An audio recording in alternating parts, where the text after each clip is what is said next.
एक समय की बात है। एक गांव में एक कुशल परिवार रहता था। उस परिवार में सुदाजी नाम की एक वृद्ध महिला रहती थी। सुदाजी के दो बेटी और दो बहुएं थी जो उनके साथ ही रहती थी। बड़े बेटे अशोक की पत्नी नम्रता संस्कारी और सर्वगुण संपन्न थी। वही छोटे बेटे की पत्नी अनाया चालाक और बहुत तेज तर्रार थी। एक बार की बात है, सुदाजी ने और नम्रता मिलकर बहुत सारे लड्डू बनाकर रसोई में रख देते हैं। और सुदाजी, बहू, मैं मिश्रा जी के वहाँ कुछ काम से जा रही हूँ, तुम लड्डू को थोड़ी देर बाद डिब्बे में रख देना। यह बोलकर सुदाजी बाहर चली जाती है। नम्रता अपने बेटे की आवाज़ सुनकर उसे देखने चली जाती है। तभी अनाया रसोई में आती है। शुद्ध देसी घी के लड्डू देख उसके मुंह में पानी आ जाता है और वो एक लड्डू खा लेती है। अनाया, वाह, इतने स्वादिष्ट लड्डू मैंने कभी नहीं खाए।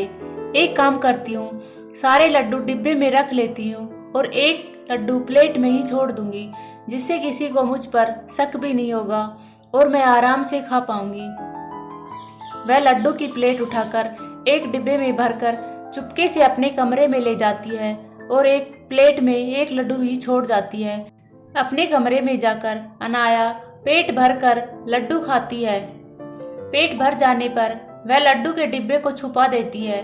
नम्रता अपने बेटे कार्तिक को सुला रही थी, तभी सुदाजी घर आ जाती है। सुदाजी, नम्रता, अरे ओ नम्रता। नम्रता सास की आवाज़ सुनकर भागी हुई आती है।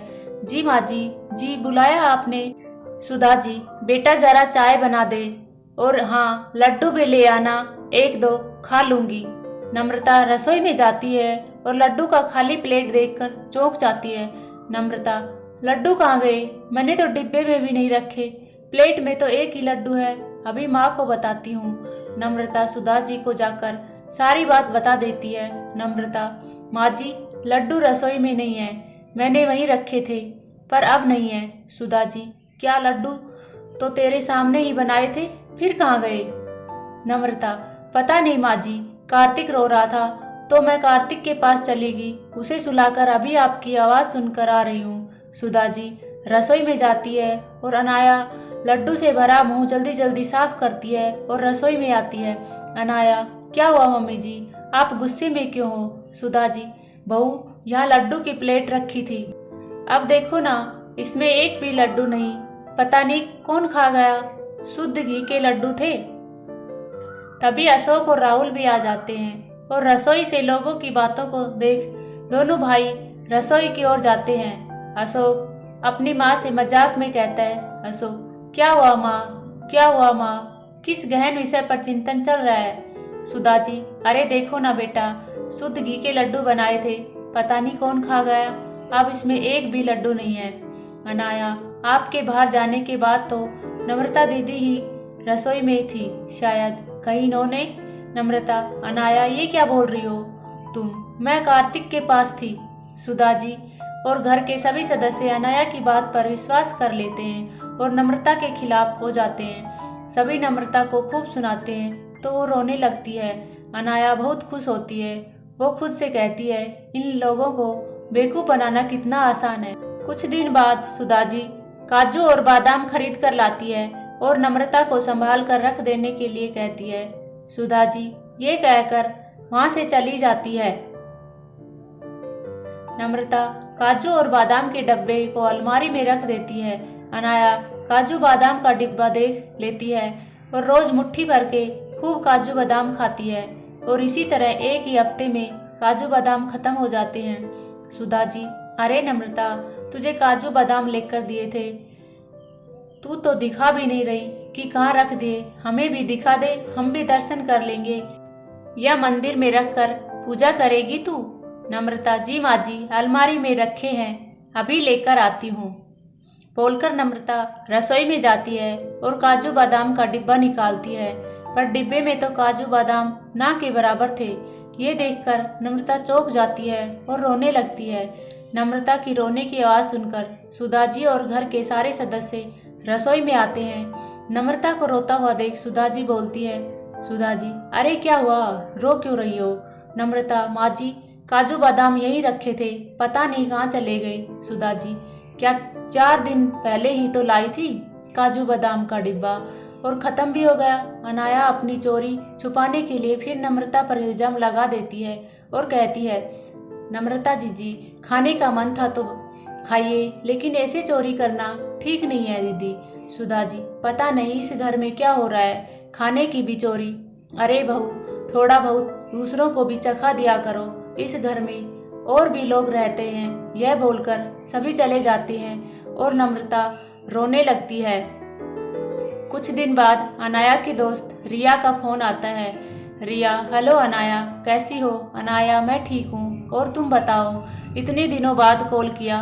रिया, घर के काम में बिजी रहती हूँ, चलो ना हम दोनों कल मिलते हैं, शॉपिंग करेंगे, खाएंगे पिएंगे। अनाया, अच्छा ठीक है, कल मिलते हैं। वैसे भी शादी को 2 महीने हो गए, कहीं घूमने भी नहीं गई हूँ, राहुल को तो टाइम भी नहीं मिलता है। रिया, ठीक है ना, तो कल मिलते हैं, तू तैयार रहना। अनाया खुद से कहती है, मैंने रिया को तो हाँ बोल दिया, पर पैसे कहाँ से लाऊंगी? बाहर जाने का मतलब पैसों का खर्च होना। अब अनाया पैसों की जुगाड़ में लगी है। वो सुधा जी के कमरे से गुजरती है, तभी अशोक सुधा जी को 10,000 रुपये रखने के लिए देता है। अब रात होते ही अनाया सुधा जी के कमरे में जाती है और 10,000 की गड्डी चुरा लेती है। सुबह होती ही अशोक 10,000 सुधा जी से मांगता है। अशोक, माँ वो 10,000 दिए थे ना, वो देना, दोस्त को वापस करनी है, वह लेने के लिए आ रहा है। सुधा जी कमरे में पैसे लेने जाती है। जैसे ही अलमारी खोलती है तो पैसे कहीं नहीं मिलते। सुधा जी चिल्लाती है। चिल्लाने की आवाज़ सुनकर सभी लोग सुधा जी के कमरे में जाते हैं। अशोक, क्या हुआ माँ, अब चिल्ला क्यों रही हो और इतनी घबराई हुई क्यों हो? सुधा जी, मैंने यहीं 10,000 रखे थे, अब नहीं है, पता नहीं कहाँ चले गए। अशोक, नहीं है मतलब? माँ, वो पैसे मेरे दोस्त के थे, वो आने वाला है। माँ, मैं कहाँ से ला कर दूंगा उसे? सुधा जी, कहीं ये काम बाहर के किसी आदमी का तो नहीं है, लेकिन हमारे घर में कोई आता भी तो नहीं है। अशोक, हाँ माँ, आप सही कह रही हैं, अब मैं पुलिस को ही बुलाता हूँ। सुधा जी, हाँ यही ठीक रहेगा, हमारे घर में कुछ ना कुछ चोरी हो रहा है, अब ये पैसे भी चले गए। तू बुला ले बेटा पुलिस को। पुलिस का नाम सुनते ही अनाया घबरा जाती है। अशोक का दोस्त पैसे लेने आता है। यह देखकर नम्रता जल्दी से अपने कमरे में जाती है और अपने बचाए हुए पैसे लाकर अशोक को दे देती है। नम्रता के पास 10,000 देखकर सब लोग नम्रता पर शक करने लगते हैं। सुधा जी, ये पैसे कहाँ से आए तुम्हारे पास बहू? नम्रता, माँ जी, ये हमारे बचत किए हुए पैसे हैं। सुधा जी, बचत किए हुए या फिर चुराए हुए? देख बहू, सच बता दे। अनाया की जान में जान आती है। वो भी नम्रता को कहने लगती है, नम्रता दी, अब इसकी भी चोरी की हद हो गई है, अपने ही घर में चोरी। दीदी, आपको ये बातें शोभा नहीं देती। तभी पुलिस आ जाती है। पुलिस को देख अनाया घबरा जाती है। पुलिस नम्रता से पूछताछ करती है और नम्रता बेगुनाह साबित होती है। फिर पुलिस जब घर में एक एक कमरे की तलाशी लेती है, अनाया पूरी तरह से घबरा जाती है, क्योंकि अब पुलिस अनाया की कमरे की तलाशी ले रही है। पुलिस को नोट की गड्डी अलमारी में कपड़े के नीचे रखी मिल जाती है, साथ में काजू बादाम का डब्बा और 1-2 लड्डू भी। सब चौंक जाते हैं। अनाया फूट फूट कर रोने लगती है। अनाया, माफ़ कर दीजिए, मुझे गलती हो गई, माफ़ कर दीजिए। सुधा जी, सब कुछ तुमने चुराया और मेरी बहू नम्रता को दोषी बनाया। अनाया रोने लगती है और नम्रता से माफ़ी मांगती है। नम्रता, कोई बात नहीं अनाया, तुम्हें घर में चोरी करने की कोई जरूरत नहीं है। तुम्हें कुछ भी चाहिए तो तुम हम सब से कह सकती हो। तुम्हारी एक गलती ने तुम्हें कितनी बड़ी मुसीबत में डाल दिया था। अनाया, मैं आप सब से माफ़ी मांगती हूँ, आगे से ऐसा कभी नहीं करूँगी।